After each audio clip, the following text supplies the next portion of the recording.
आज देखेंगे हम आध्यात्मिक गुण।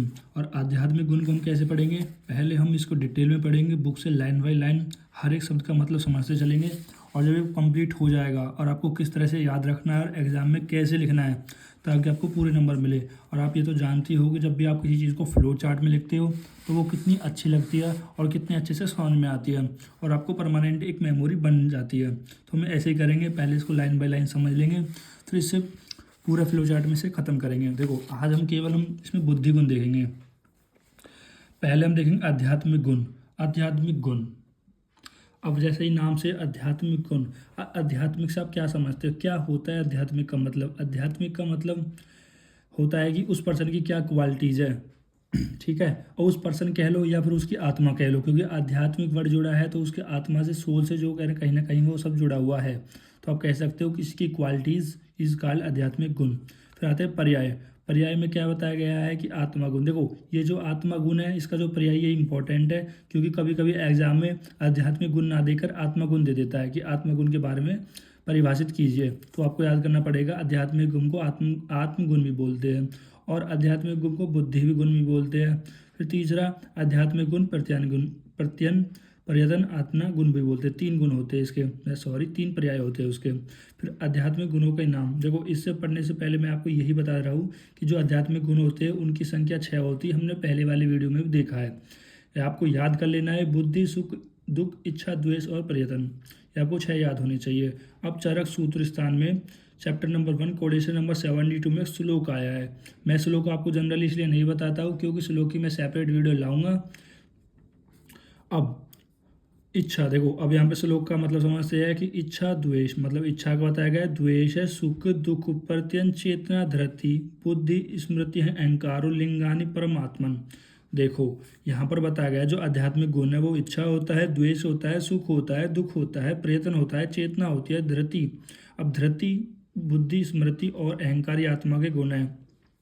देखो हमने तो क्या बताया था कि आत्मा के गुण या आध्यात्मिक गुण कितने होते हैं, 6 होते हैं, लेकिन कुछ आचार्यों ने क्या करा दिया है, कुछ नहीं है, आपको ये समझना है, ये 10 गुण बता दिए। 10 गुण कैसे बताइए है, आपको बस याद रखना 6 गुण होते हैं। देखो मैं बताऊंगा किस तरह से उन्होंने क्या है। और फिर आचार्य शिवदास सेन ने, किसने, आचार्य ने, आचार्य शिवदास सेन ने चेतना धृति स्मृति और अहंकार को बुद्धि में ही समाविष्ट किया है, अतः आत्मगुण 6 ही होते हैं।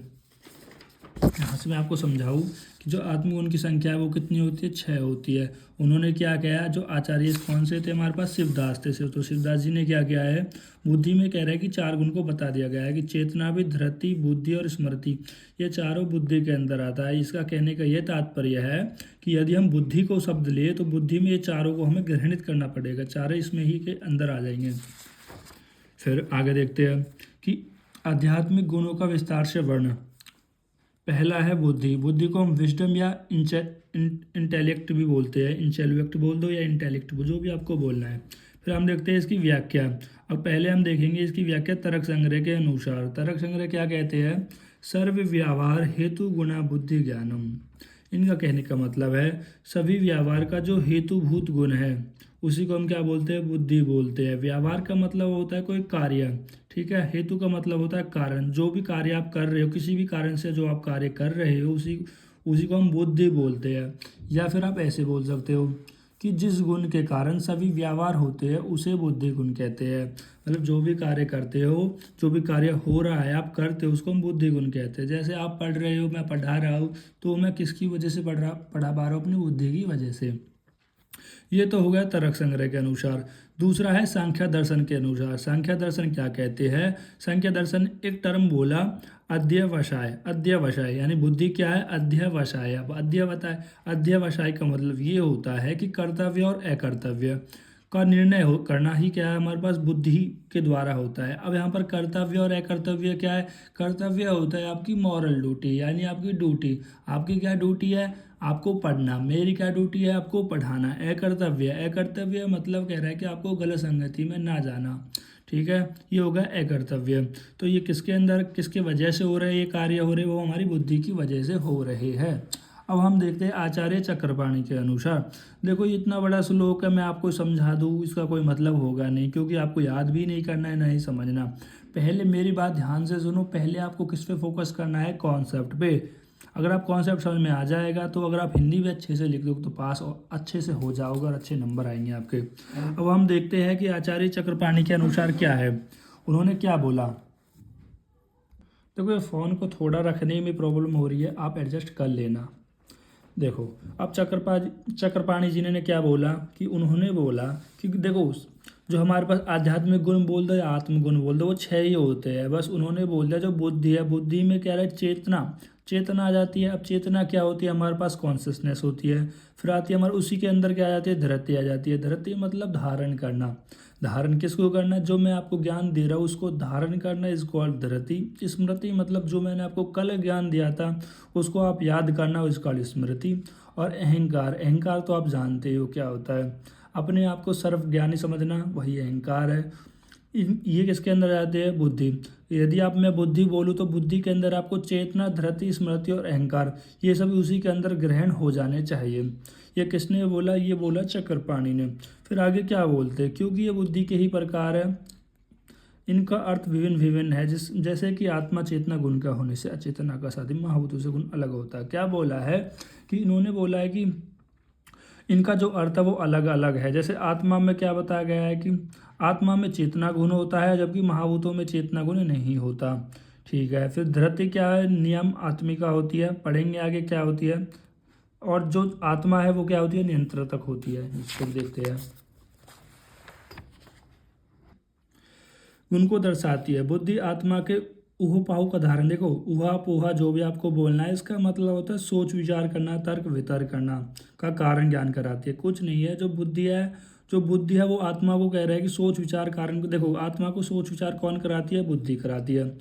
अब बुद्धि को यहाँ पर क्लासिफिकेशन किया गया है कि बुद्धि दो चीज़ों में आती है, एक स्मृति होती है, एक हमारे पास अनुभव होता है। पहले स्मृति जो क्या होती है, पूर्व अनुभूत विषयों का अभिस्मरण कराकर स्थायी आत्मा का ज्ञान कराती है।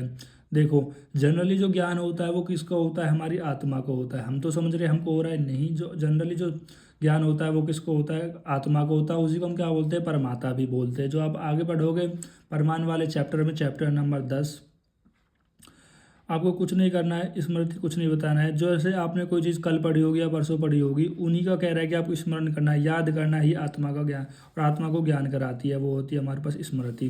बुद्धि के भेद, बुद्धि के दो भेद बताए गए हैं हमारे पास, स्मृति और अनुभव। बुद्धि को डिवाइड करते हैं। स्मृति मतलब कह रहा है कि पुरानी हुई चीज़ों को फिर से याद करना इज कॉल्ड स्मृति। अनुभव का मतलब ये है जो आपने पहले अनुभव किया था। जैसे आपने अच्छी होटल में जाके अगर सब्जी खाई होगी, अच्छा खाना खाया होगा, उसका अनुभव है। जैसे एक डॉक्टर के पास बहुत सारे मरीजों को देखने का अनुभव, आपके पास भी कोई ना कोई अनुभव होगा, वो आप अपने पास ही रखिए। जैसे हमारी स्मृति दो प्रकार की, यथार्थ स्मृति और अयथार्थ स्मृति। यथार्थ स्मृति का मतलब होता है, देखो यथार्थ भी आपने चैप्टर नंबर 10 में पढ़ा होगा कि रियल नॉलेज, जो वस्तु जैसी है उसके उसी के रूप में ग्रहण करना इज कॉल्ड यथार्थ। जैसे ये पेन है, मैं इसको पेन को इसी के रूप में ग्रहण करूँ, वो हमारे पास यथार्थ नॉलेज होती है, ये यथार्थ होता है। यथार्थ स्मृति, स्मृति दो प्रकार की, यथार्थ और अयथार्थ। यथार्थ का मतलब जो जैसी स्मृति है वैसी हमको ठीक याद आ जाए इज कॉल्ड यथार्थ। और जैसा ही कह रहे अयथार्थ, अयथार्थ मतलब जैसी स्मृति थी, जैसे आपने कह रहे पुरानी चीज़ों को याद करने की कोशिश कर रहे हो पर वैसा याद नहीं आ पा रहा है, इज कॉल्ड अयथार्थ। अब यथार्थ को भी दो चीज़ों में डिवाइड कर दिया गया है कि भावित और अभावित। भावित का मतलब क्या बताया गया है कि अगर आप सपने में कह रहे कोई चीज़ को याद कर रहे हो तो वो भावित हो जाएगा। अगर आप कह रहे हैं कि दिन में, मतलब जब आप सपने से बाहर हो, अपनी ख्याली दुनिया से बाहर हो, जब आप अपने जीवन में हो, तब कह रहा है कि उन चीज़ों को कह रहा है कि ज्ञान करना इज कॉल्ड अभावित। ऐसे यथार्थ है। अयथार्थ में भी क्या है कि सपनों में भावित हो जाएगा, जब सपनों की दुनिया से बाहर होगी तो अभावित हो जाएगा। यहाँ पर अब अनुभव की बात करते हैं। आप तो काफ़ी एक्सपीरियंस हो गया होगा नीट को देते, तो आप एक अनुभवी इंसान कह सकता हूँ मैं। अनुभव में दो प्रकार के, यथार्थ और अयथार्थ। अब यथार्थ अनुभव को चार चीज़ों में डिवाइड कर दिया गया है कि प्रत्यक्ष। प्रत्यक्ष का मतलब ये है कि जैसे आप किसी चीज़ को देखते हो तब आप उस चीज़ का अनुभव होना। जैसे उपमिति, उपमिति का मतलब होता है कंपैरिजन, जब कंपैरिजन करते हो तब आपको अनुभव होना। अनुमिति मतलब उस प्रत्यक्ष को देखने के बाद जो अनुमान करते हो उससे जो अनुभव होता है। फिर शब्दज, ये हमारे पास यथार्थ के चार प्रकार बता दिए गए हैं। और प्रत्यक्ष में भी दो बता दिए गए। भाई सामने से आप कैसे देख सकते हो, रसन से, श्रोत्रों से, भाई कोई चीज़ आप सुन सकते हो, रसन से सुन सकते हो, मानस से, कुछ कुछ घ्राणस से, अपनी आँखों से, और स्पर्श करके, ये प्रत्यक्ष के अंदर आ जाता है। और हमारे पास अयथार्थ में क्या आता है, हमारे पास संशय, विपर्य और तर्क, क्योंकि अयथार्थ है तो संशय तो होगा ही, और विपर्य और तर्क। फिर हम बात करते हैं बुद्धि के दो भेद है, मैंने बता दिया, स्मृति और अनुभव। स्मृति क्या होती है, देखो स्मृति क्या होती है, तर्क संग्रह के अनुसार संस्कार मात्रा से प्राप्त ज्ञान को स्मृति कहते हैं। संस्कार का मतलब होता है अभ्यास। अगर आप किसी चीज़ का बार बार अभ्यास करोगे, उससे जो ज्ञान होगा उसको हम बोलते हैं स्मृति। पहले किए गए अनुभव को कालांतर, मतलब कालांतर से संस्कार द्वारा पुनः प्राप्त करना स्मृति है। कुछ नहीं है, जो आपने पहले मतलब बीते हुए समय में जो आपने अनुभव किया था, उसको आप बार बार करके अभ्यास करोगे तो आप उसकी स्मृति आप में बन जाएगी। स्मृति के कारण, स्मृति के 8 कारण होते हैं। मैं इसकी ट्रिक भी बताऊंगा कि स्मृति के 8 कारण को याद करने के पहले हम समझ लेते हैं कि 8 कारण कौन से होते हैं, उनका क्या मतलब होता है। यहाँ पर आप पढ़ लेना, मैं सीधा आपको समझाने ले चलता हूँ। जिनमें से पहला कारण है हमारे पास नियमितम ग्रहणात। नियमितम मतलब एक नियम के साथ, मतलब रेगुलर बेस पर आप उस चीज़ को देख रहे हो, या ऐसे बोल सकते हो कि कारण को देखकर कार्य का स्मरण करना, कि कोई आपको ऐसा कारण दिख गया है जिससे आपको कोई कार्य याद आ गया। जैसे बारिश में भीगते हुए व्यक्ति को देखकर उसे होने वाले ज्वर व्याधि का स्मरण करना। यदि कोई बच्चा या फिर कोई भी आदमी या पर्सन कह रहे बारिश में भीग रहा होगा, तो आपको क्या याद आएगी कि बारिश में भीगने की वजह से उसे ज्वर हो जाएगा। ऐसा क्यों, कारण क्या है, क्योंकि आपको पहले भी ऐसा हुआ होगा या आपने देखा होगा, तो इसके कारण को देखकर आपको इस कार्य का याद करना होता है नियमितम ग्रहणात। फिर होता है रूप ग्रहणात। रूप ग्रहणात का मतलब होता है कोई चीज़ को रूप देखना, आकृति देखना का ग्रहण करके स्मरण करना। जैसे संधि की कह रहे, संधि का मतलब जो जॉइंट्स, इसको हम बोलते हैं हमारे आयुर्वेद में संधि। संधि की विषमकृति देखकर संधि च्युति का स्मरण करना, मतलब कह रहा है जो जॉइंट डिसबैलेंस हो गए उसको देखकर संधि च्युति का जो स्मरण कर रहे हैं, वो भी किसके अंदर आ जाता है, रूप ग्रहणात। तो वो किसके टाइप में होते हैं, स्मृति के ही प्रकार होते हैं। फिर सादृश्य, सादृश्यता का मतलब होता है सामंतों को देखकर स्मरण करना। अब देखो नाम से ही समझ, सादृश्य, दृश्य मतलब जी देख रहे हो, सा मतलब समान दृश्य को देख रहे हो। जैसे कह रहे हैं यहाँ पर एग्जाम्पल दिया गया है कि यदि आप लोमड़ी के कह रहे हैं कि हेड को, जो लोमड़ी के हेड पे जो जॉइंट्स होता है उसको देखकर आपको कृष्ट शीर्ष व्याधि का स्मरण करोगे। अब ये क्या होती है, इसको आप आगे पढ़ोगे ही। विपर्यात, विपर्यात में देखो विपर्यात, विपर्यात मतलब देखो सादृश्य समानता, तो विपर्य क्या हो जाएगा, असमान को देखकर। जैसे कह रहा जो व्याधिग्रस्त व्यक्ति है, व्याधिग्रस्त व्यक्ति को देखकर स्वस्थ व्यक्ति का स्मरण करना, ये तो बहुत कॉमन एग्जाम्पल है। जैसे किसी को कोई व्याधि हो जाती है तो वो अपने हेल्थी जीवन के बारे में सोचता था कि मैं पहले कितना अच्छा था और अब क्या से क्या हो गया हूँ। फिर आता है सत्व अनुबंध। सत्व तो आप जानते हो, सत्व को हम क्या बोलते हैं, मन भी बोलते हैं। तो मन को ध्यान पूर्वक लगाकर स्मरण करना। कैसे स्मरण करना, अगर मैं आपसे बोलूँ बेटा बताओ कल मैंने आपको क्या पढ़ा है, तो आप कितना ध्यान लगाओगे, फिर ध्यान लगा के स्मरण करोगे। साल ने तो पिछली वाली वीडियो में गुरुवादी गुण पढ़ाए थे, उसी तरह से है। फिर आता है अभ्यासत। अभ्यासत का मतलब होता है कुछ नहीं यार, अभ्यास का मतलब प्रैक्टिस। क्रिकेटर क्या करता है, प्रैक्टिस करता है। आपने देखा होगा कि टेलीविजन पे अभ्यास आ रहा है, अभ्यास मैच आ रहा है, यानी वो प्रैक्टिस मैच आ रहा है। उसी तरह आप क्या करते हो, पेपर देने से पहले या टेस्ट देने से पहले बहुत सारा अभ्यास करते हो, यानी बहुत सारा पढ़ते हो। कुछ नहीं है। शस्त्र, इसमें एग्जाम्पल दिया गया है शस्त्र क्रिया। शस्त्र क्रिया भाई है, बुकों को बार बार पढ़ लो आप। ज्ञान योगा, ज्ञान योगा देखो अब ये योग की बात आ गई है तो वो बात अलग है। योग से कह रहा है किसी चीज़ को आप स्मरण कर रहे हो। फिर आता है पुनः श्रुतेयस। देखो पुनः श्रुतस, पुनः का मतलब होता है फिर से वही चीज़ आपकी लाइफ में बार बार आती है। मैं किसी और के बारे में बात नहीं कर रहा हूँ, मैं आपके पर्सनल लाइफ के बारे में नहीं, मैं कर रहा हूँ यहाँ पर आपके स्मृति के 8वें टाइप के बारे में। पुनः श्रुतेस, इसका मतलब ये है कि पूर्व में किए गए विषय का पुनः अल्प भाग भी सुनकर स्मरण विषय का स्मरण हो जाता है। जैसे भाव, आई थिंक मैं सोच रहा हूँ कि सभी लोगों ने रामायण तो देखी होगी, ऑलमोस्ट सभी लोगों ने देखी होगी। तो हुआ क्या होगा, बहुत लंबे समय से आपने मान लो नहीं देखी, तो आप इसमें क्या होगा, आपको ऐसे याद नहीं आएगी। जैसे ही आपने थोड़ी सी रामायण स्टार्ट हुई तो आपको सब याद आता जाएगा, अरे अब ये होगा, अब ये होगा। तो इसी को बोलते हैं पुनः श्रुतत।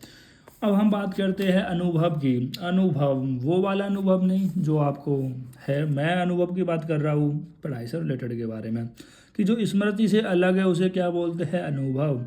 अनुभव के 2 भेद होते हैं। कौन सा, यथार्थ अनुभव। यथार्थ अनुभव जो जैसा अनुभव हुआ था वैसा ही बिल्कुल आपको अनुभव याद आ जाए। या दूसरा अयथार्थ मतलब जैसा आपको पहले अनुभव था अब इतना नहीं है, हाँ पर ठीक ठाक है। जो वस्तु जैसी है उसी उसके रूप में ग्रहण करना यथार्थ अनुभव कहलाता है। इसके विपरीत अवस्था में यथार्थ अनुभव कहते हैं। अयथार्थ अनुभव के 3 भेद होते हैं, संशय, विपर्य और तर्क। ये वीडियो इतनी ही। अगर आपको वीडियो अच्छी लग रही हो या फिर इनमें कोई चेंज करना हो तो आप हमें ज़रूर बताएं। रुको, मैंने अभी आपको ये फ्लो चार्ट नहीं बताया। वैसे तो इसमें बताने लायक कुछ है नहीं, अगर मैं आपको इसे दिखा दूँ तो आप इसे खुद भी समझ सकते हो। भाई ऐसा क्या है, इसमें कुछ भी नहीं है। मैंने आज में पहला आपको आध्यात्मिक गुण पढ़ाया था, कौन सा? बुद्धि। देखो चलो इसको 1 मिनट के लिए अंदर खत्म करते हैं। हमने क्या पढ़ाया? आध्यात्मिक गुण पढ़ाया। आध्यात्मिक गुण कितने होते हैं? 6 होते हैं। पहला कौन सा पढ़ा हमने? बुद्धि पढ़ा। बुद्धि में क्या होता है? जो व्यवहार का कारण होता है उसे बुद्धि गुण कहते हैं। जो कर्तव्य कर वो भी बुद्धि से ही होता है। इसका पर्याय आत्मगुण, बुद्धि और प्रत्ययता। संख्या कितनी होती है? 6 होती है। बुद्धि, सुख, दुख, इच्छा, द्वेष और प्रत्यय। कुछ आचार्य के द्वारा बुद्धि के अंदर 4 चीज को आ जाती है, चेतना, धृति, वृद्धि और स्मृति। और इसके भेद 2 भेद होते हैं, स्मृति और अनुभव। स्मृति कैसे होती है? यथार्थ स्मृति और अयथार्थ स्मृति। अयथार्थ हमारे पास 2 आती है, भव्यत स्मृति, द्विवत स्मृति और अभावत स्मृति। ये भी अयथार्थ भी सेम इसी की तरह हो जाएगी। और देखो अनुभव भी 2 प्रकार का होगा, यथार्थ अनुभव, अयथार्थ अनुभव। यथार्थ अनुभव में क्या होगा? हमारे पास 4 चीज़ें, प्रत्यक्ष, अपमिति, अनुमिति और शब्दज। प्रत्यक्ष के ये 4 श्वसन, श्रोत्र, मानस, ग्रहण, चक्षु और स्पर्श आ जाएगा। उपमिति, अनुमिति और शब्दज आ जाएगा। अयथार्थ के संशय, विपर्य, तर्क आ जाएगा। और स्मृति का 8 कारण होते हैं, नियमित ग्रहणात, रूप ग्रहणात, सादृश्यात और विपर्यात और सत्व अनुबंधात, अभ्यासत और ज्ञान योग्यता, पुनः। मैंने इसकी ट्रिक शॉर्ट वीडियो में अपलोड कर दूंगा। Thank you guys.